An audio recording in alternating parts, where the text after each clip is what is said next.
to the Smart Nonsense Podcast, where we still talk about entrepreneurship, self-development, challenging them norms. Maybe not for long. I don't think that's what this podcast is about. Pop. That was a gentle little intro. A gentle intro. This is your emergency podcast, Pop. I have to be gentle because I'm a little scared. I was texted last night, dude, something crazy just happened. And I'm like, you got to tell me, Pop. Is it a brand deal? Is it the fact that Zoe 101's at 900,000 views overnight? Can I talk about really quick? Yes. I like. I'm so scared I have a pacification drink. Look at me right now. He's pacifying. We're all pacifying. Watch this on YouTube. I really like the Casey Neistat post and ghost mentality. Because last week, or when we first started going viral, I was like, updating really frequently. And I cared because like views were new to me. But a week in, I'm like, hey, it's out there. Whatever happens, happens. The crazy thing, though, is just like, all you have to do is make a good input. As in, make a good edit that teaches something. And the system's like, oh, people like this. Also, like, the comment section, I'm realizing, to Casey's point, and I have one clip that's doing decently well, tens of thousands of views, Wim Hof. Whoa. Wim Hof, just steady increase. Hey, not Power Law millions, but tens of thousands of views. The comments are nonsense. It's like total troll nonsense with people nothing better to do. It's just like really, really, really negative. So there's no point. I'm all for posting ghost. Yeah, at first, my rationale was like, oh, let me respond because then people like it when the creator responds. But I'm like, what's that going to move the needle? 1%? It's just like, let them rip. You don't have to worry about it. I know I look like Jason Biggs and Adam Sandler. That's all I need for the rest of my life. I'm like Tabula Rasa up and to the right. So that's awesome. Almost at 1 million there. That's actually crazy, dude. Because I sent that video to my AP Bio teacher. And I sent him the longer version that wasn't okay for YouTube Shorts. Like, it's got to be under a minute. This one was like 1.5 minutes because I wanted to teach people about, oh, here's what a genome is and here's what chromosomes do. I sent him that, and when I sent it to him, he saw it and had like 42 views. So he's like, hey, this is really good. Like, cut that swear out at the end, and we could send this to like all our students and stuff. I'm like, oh, that's really cool. I didn't even think about like teachers across the country sending this to their students in AP Bio or Bio, whatever it is. Be like, hey, just watch this, and it's entertaining as shit. And I feel like it'd be too fast for me. Probably to actually learn? To actually learn in like short form. I'm like, I need the Bill Nye 30-minute roll the TV in the room kind of lesson. This is where you have the short and the long form. So the short form is like, give me the teaser, just give me the fucking gas, and then I'll care about it enough to watch the 5-minute. So I think there's a cool idea there. After I sent him I'm like, oh, hey, we posted the shorter version and it doesn't have the swear at the end, so maybe you can send that around. That's when it had like 90,000 views. So two days ago? 10x. Dude, power laws are crazy. It's just funny to me that you don't even know. Like, I try and do like a quick dashboard overview of kind of all of our accounts in the morning. So I'll just like see what's up, see if we're growing and all. And I just like see this and I'm like, Pop, you know Zoe 101's at 900,000 views. It was at 100,000 yesterday. And you're like, it is? I'm just really, it's like, it's exciting. I'm really stoked because one, we've never felt like if there's product market fit, this is it. It's like, hey, we put out, at least for your channel. Absolutely, without a doubt. What we did yesterday, we shot a couple clips together. We're like working. It's kind of fun to work on stuff together, like script it together, because we like realize things and we can test things. Like Mr. Beast, he said the key to his growth was just him and like 5 other guys that cared a lot about YouTube in a group chat, and all they did was just test things, analyze, and like basically work with each other. So like, oh, you should test this hook because your video is going live tomorrow. You test this hook, and they were just testing 5 times as fast as everyone else, and that's how he grew so fast. So and they were doing that from like 7 a.m. to 10 p.m. every single day. Which is nuts. Well, and the crazy thing is like they did all this work for like one video to get 1 million views. Granted, like my average view duration is probably like 20 seconds, but still, it's like, it's just the absolute crack cocaine of, hey, this took a couple hours to make, at least to shoot, and then editors a couple days to make, and it's like, Well, the craziest is the watch time these little things, these tiny little things drive. So like Right. on your 2 million view clip, you've got what, 30, 40, 50,000 hours of watch time? Right. And that's like, what is that? One person locked in a room for Years. 8 months? Years? Oh, it's years. A day is 24 hours times 100 is 2400. 2400 2,400. times 3. So 7,500. No, that's 6,000. Yeah. That doesn't sound. 7,500. That's a 10. year? I don't know, Bob. I might have someone in a room for 10 years right now. Dude, that's a decade. I think so. Thousands. Just of watch 24/7 hours. watching. We don't do public We math. could. I could take out the calculator, but we won't. 'Cause Hey, what's it's the a lot point? of. It's a lot of. What's the point? it That's not doesn't even matter. why we're here. What is cool though? Hey, easy. Watch time. Don't transition me out. Watch time. It's cool seeing because what goes viral. At least I could check the stats right now. But as of a week ago, it's like there's this 70 to 80% watch time. That'll get you like maybe a couple tens of thousands of views. At least it was for me. That's probably what my Wim Hof is at. And my other clips that do 1,000 or 2,000, they have like 50 to 60% watch time. Right. Tens of thousands of views is 70% watch time. Right. Bump that up to like 80, and once you're in the 80s, then you have like, okay, it can go over 100,000. And then my clips that get over 1 million, as in like one clip, potentially two here, I wouldn't be surprised if they're like hovering around 90. I could check Zoe to see. Which is exactly what Patty Galloway was saying to us. He was like, Henry, your vlogs will get crushed in the big leagues because your first 30 seconds, you don't have like 70 to 80% watch time. 70 to 80% of people aren't staying. And here it is. This is interesting. So right now, I don't know what today's date is. It has 923,000 views, 77% watch time, which is surprising to me. Then it might be comments or likes. Right. There are a lot of factors. Whoa. Oh. Yeah. So it has more engagement. It has 67,000 likes. Oh, wow.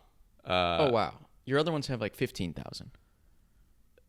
The Why Planes Don't Fly Faster has like almost 100,000. Hey, dude, this is super fun for people. It's super like, fun. It's like the most fun hearing numbers in your head.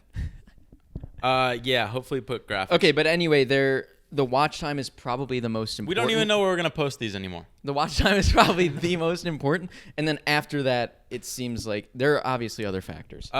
Yeah, you're right. That's not why we're here. Going back to your, That's not why your we're thing here. a minute ago. Well, I just wanted to have like some gas in case we cut this because I don't know. Really? I don't know what this will become. Okay. Do I need a pacification drink? I'm trying to. Okay, so let me set the stage. Oh no, I asked for a hint. I don't even know. I said I good only or bad. give you positive, negative. You're like mostly bad, but it depends if your glass is half empty or full. Right, and he's a half full glass. I'm an optimistic kind of guy. Okay. I hate when people say he instead of like Belky or like. I hate when people don't say your name, so I just pet peeve myself. Okay, Belky. So I might have a panic attack, Pop. So okay, we're in this apartment, and for the last couple months, I've been living with my girlfriend. But a couple weeks ago, we had I don't know. Oh, it's not really a fight. I don't know what fights are. But basically, we broke up. And a disagreement, per se. There was a problem where I don't know. I'm paying the majority of the rent here, so I feel like it's my place more so. And so I kind of like kicked her out and realized she didn't have a place to stay, and I felt really bad. And she's like, I'm going to go back home to Ecuador. And I was like, I'm like, hey, don't do that. And like, she's had trouble with her friends, so whatever. So we basically like got back together. And I was like, hey, it's probably not good to have a situation like that in case we ever like have a fight and want to break up again. It's probably best that we're not living together. I'm gonna keep the pacification drink. Okay. Yeah, I'm just gonna good. keep it. That's Do you want pass. one? I got another one. Do you need one? I'm thinking about it. Okay, so she moves out, and now this like as of a couple days ago, she moved out. She moves to this new place. It's I don't know, maybe like 5-10 minutes walking away. It's like the lowest price studio you can get in downtown Chicago. So it's like a building that's like, it's actually decent. It's not the worst. But she's got like nothing there. She had some furniture and storage, but it was all like half broken, useless. So she's basically like a day into living in squalor, where it's like literally just her mattress on the floor. She didn't have bed sheets or like anything. She's like, And like put it in perspective, right? When you go from this place, or probably how she was raised, like relatively, well, it's a big downgrade. It's like even living here, she was struggling because she had to like do her own laundry. Where if you're a rich person in a poor country, you have servants doing everything. So it's like, okay, that was enough. But now she's like at a place where, I don't know, we spent like a whole day moving her bed in, and all she has is the bed. Yesterday, the fridge broke. She doesn't have Wi-Fi. She doesn't have blankets. She only has a lamp and a chair. She doesn't have anywhere to eat. She doesn't have like a shower curtain. Basically, miserable situation. Miserable. She was really upset. Let me be optimistic for 1 second. Yeah. Silver lining. Those are the moments, I think, like 10 years out, 15 years out, 20 years down the road that like really build character. Yeah. But they suck. Yeah. They absolutely suck. I was telling her yesterday when I went over, I was like, I remember right when I graduated going to New Jersey, so as close to New York as possible. I was living in my boss's place, but he was living in his own. Like, he was going to move to this new place, but his lease wasn't up. So he's like, hey, I'm just going to stay here 2 months. This place is empty. Go live there. I just lived on, like, literally the floor, basically. It was, like, not even a mattress. It was just, like, some random kind of comfy thing I threw on the floor. One sheet as my blanket, and then just lived on that. I had no furniture in the whole place. You also did this with a friend in a New York City studio that didn't have AC. Right. 2 people were already in there. It's the heat of the summer, and you're sleeping on a pool floaty that you put a drink in the cup just holder with a towel, no pillow. And like summer. It's like type 2 type fun where you look back 10 years and like that was really fun, and like it built me, and like I realized I could do anything. But in the moment, absolutely the worst. I actually liked it, like at the time too. That's, I don't know. I was like, oh. I could like see myself in the future being like, oh, this is kind of the grind and it's kind of fun. Yeah. She didn't feel that way. Yeah. So she's all upset. Wasn't really like happy to see me at all. And like, I don't know. So I go and we go out to grab food. We come back and like her brother gave her Wi-Fi. So we're trying to set up Wi-Fi. That's actually when I texted you. I was like, yo, Belky, this Ethernet thing like don't fit. Wi-Fi is a basic human that you need Wi-Fi. Right. You need Wi-Fi. We text so much. I'm almost out of my pacification drink. Yeah, we have. I know we're not at the punch. We're not there. I'm just story setting. So basically, okay. We get back. I text you a picture. I'm like, yo, why does this Ethernet not work? And you're like, hey, it just don't fit. Like, I don't know. Talk to the building. Same thing her brother says I said. So we're basically like, she has no couch. So we're just like sitting on her mattress on the floor. And I'm like, nah, everything's all good. We'll figure it out. And I think it's like 8:30, maybe 9 p.m. Oh, we need to know the exact time. So it's like night, okay, basically. So it's like dark outside. She also, okay, so her building, she's like on the back of a building. Like right now we're facing another building. She's on the 4th floor. It's kind of like facing like some alley, like back parking lot, kind of sketchy. There's another building on the other side, but that looks sketchy too. She's got like a really bad view of like, it just looks like slum behind her. So she like keeps the blinds down, one blind down and the other one's like half down for some reason. And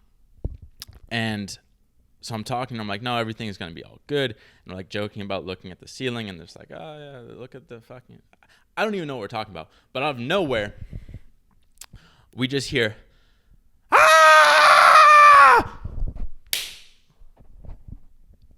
And I'm like, what the fuck was that? And we both just look at each other, and we like run to the window and like look out, and we're like we don't hear anything. It's just all silent. Out of nowhere, it's like, ah, ah, ah, and this is like a tennis court. It's like somewhere in this parking lot, right outside the window. And so I'm like out of breath doing that clap. But so we hear this and we're like, what the fuck was that? And I'm like, first 2 thoughts through my head, I'm like, okay, either someone just got like shot or someone just like jumped off a building. So we open the window and we're like, no one's really making a scene. Like, it's kind of a thing. We don't have a TV or anything, so we were just talking to each other. So it was like very easy for us to hear. So we like lift open the window, and all we hear is in this parking lot. So I'm just like, yo, Issa, like, what do we do? Do we go out there? And I was kind of scared because I've like never felt anything like that. And then we're just waiting to see if anyone reacts. I'm looking at her, and then like 2 minutes later, and it's like we're still trying to figure out what happened because we don't see anybody. All it is just this. You have the one moment of sound, and then you have this continual like. It's just agony. Agony. It's agony somewhere in this dark like parking lot, slummy looking area. And so after a couple minutes, this is near here. This is like 6 minutes in this walking. neighborhood. Yeah. It's right by the what's that tall tower? Hancock Tower, right next to that. So I'm like, okay, we might have to go down there and like see what this is. I don't know what that is. You can't see anything. It's like it's like dark hazy, but like we can make out objects and stuff. But then one person comes out, like no one was really reacting, but somehow like we could see commotion in one building, and this guy comes out, and he's like now looking, and there's like a bunch of I don't know, it's like vents and like big air conditioning things, and it's like a car in a dumpster, so it's like kind of hard to see. And we see this guy go out, and he's kind of like looking around, shaking. And he's like, is anyone around here? Hello, and you just hear and so this guy's now looking for this person, and I'm like, okay, I got to go down and like help this guy because I didn't know what to do at first. So we go like running down the stairs, go out the back door and walk through this alley to get there. And Issa's like too scared to go over. So I walk back to where this guy was, but the guy's no longer there. So I don't know what happened to him because we went down the stairs and lost sight of him. The guy who was like, hello? Like looking for him. He couldn't, it looked like he couldn't find him. So now he's gone. And so now I go into this like sketchy back parking lot dumpster slum area. And I'm like, hello? Is anyone here? And I can just hear like,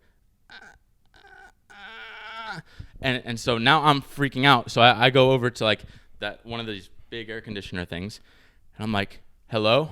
And I just see this hand like on the top of this air conditioner. It's like 10 feet up. It's massive. So it's on the top of the air conditioner. This hand just like, say I'm down there. It like curls over, and this head comes out over the top. And it's this guy that's just in shock and agony, just looking like we're looking at her like each other in the eyes, and I don't on top of a like an HVAC unit, like a big ass. It's like 10 feet tall and like 15 feet. Okay. It's just this massive metal thing and like an air conditioner and big fan, and I'm like, say the guy's at the refrigerator, basically. It's basically on top of that wood cabinet thing. Yeah. Like, okay. I see a hand come over that and a head, and we're just looking at each other. Like, I'm right here looking at him in the eyes. I'm like, are you okay?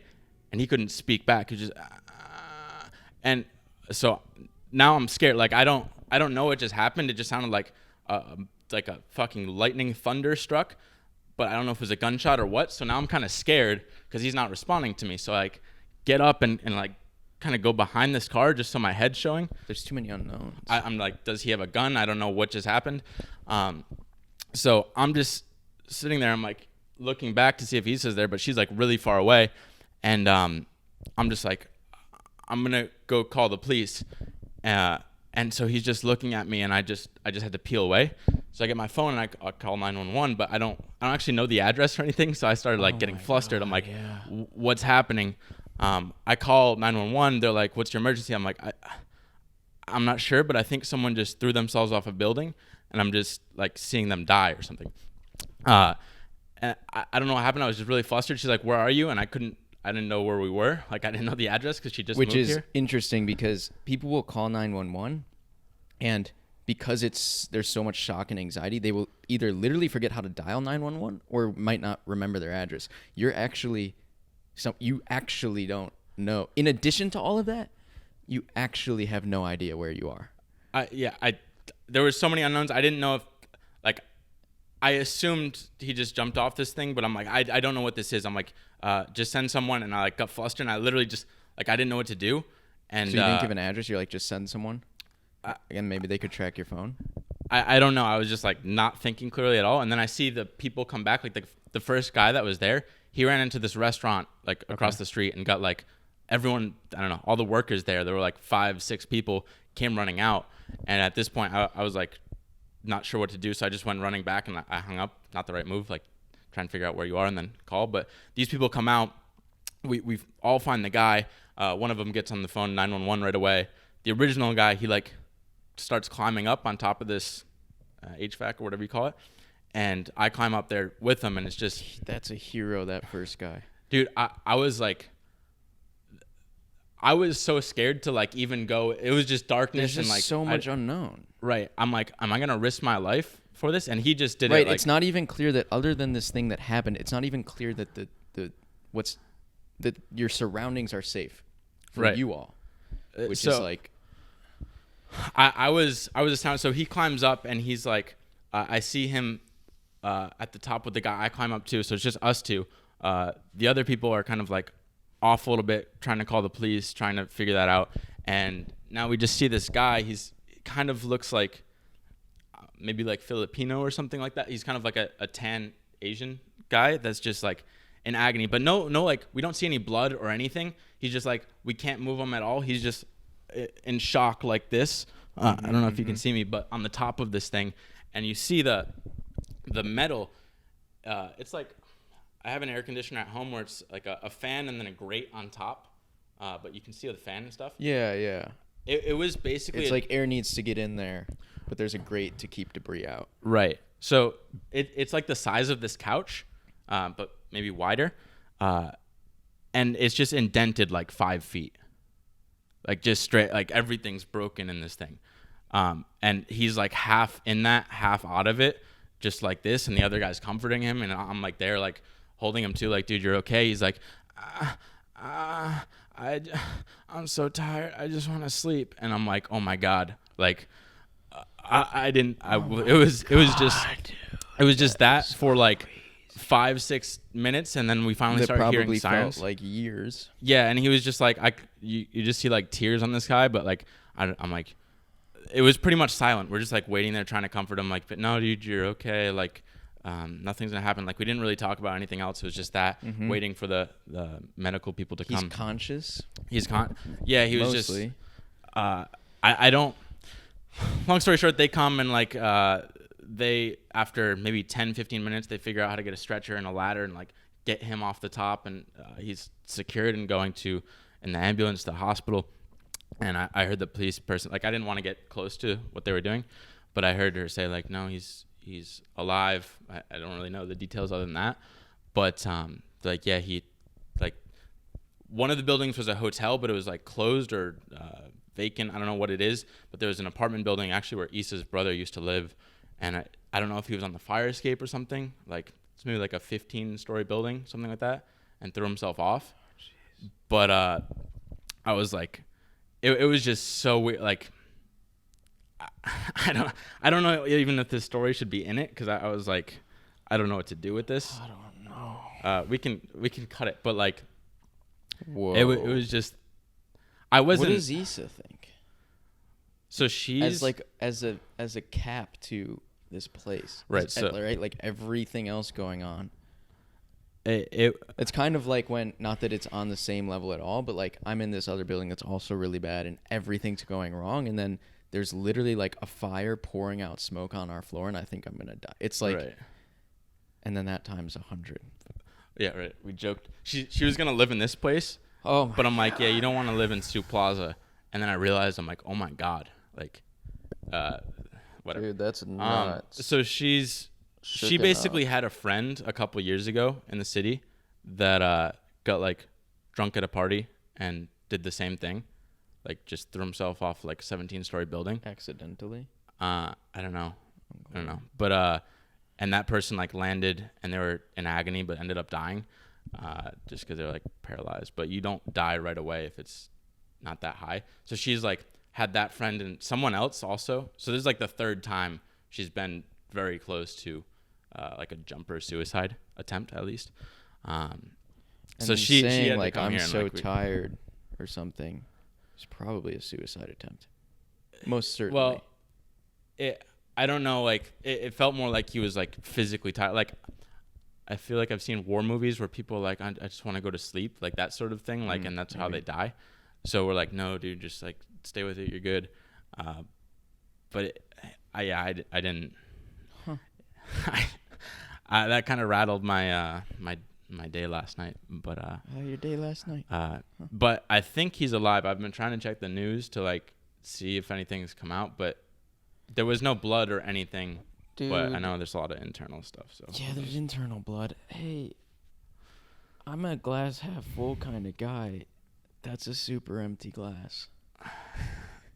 Yeah, I mean, hopefully, one thing, like, I remember I saw this thing about Golden Gate Bridge jumpers back in the day, and, like, the ones that survive, I think it's only, like, 5%, but those that do are, like, when they were in the air, they realized they made a bad mistake, but they're like, well, it's over. Like, I've already made the mistake. And that's, like, it's just weird thinking that is what he thought was his last scream ever. It was like you heard it, literally a death shriek. And what we were surprised, Issa was saying, like, it was only us and that other guy that heard it and reacted. Like, no one else came out. So I'm like, if that guy didn't go out, I don't know what. I mean, eventually I probably would have gone out, but if we both didn't hear, it's like that guy would have just probably died on top of that thing, because he would have eventually tired of, like, he wasn't yelling super loudly, and most people didn't react. Oh my God, dude. So it makes you appreciate life. Life's pretty good. And hopefully he's okay. I think we gotta call it there, Pop. Wow, dude.